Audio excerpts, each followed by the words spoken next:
della pistola, l'ho tagliata e ho predisposto i fori del meccanismo di rilascio degli elastici. Poi ho preso due pezzi di compensato da 5 mm, li ho incollati e tagliati e questi formeranno la parte interna. Poi ho fatto la stessa cosa per le parti esterne, ma queste le ho solo unite col biadesivo per poterle poi staccare. Poi la parte esterna verrà tagliata in questo modo.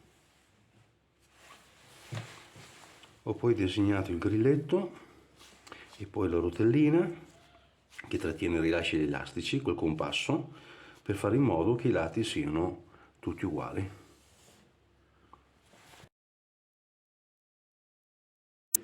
Qui c'è il grilletto,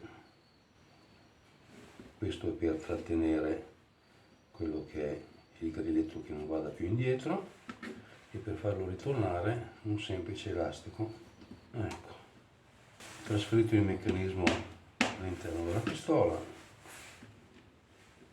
riproviamo solo con due elastici, vediamo se funziona. Proviamo ad assemblare.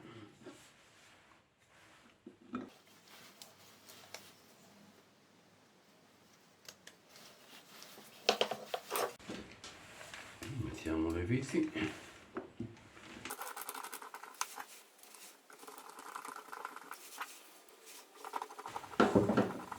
E la targhettina,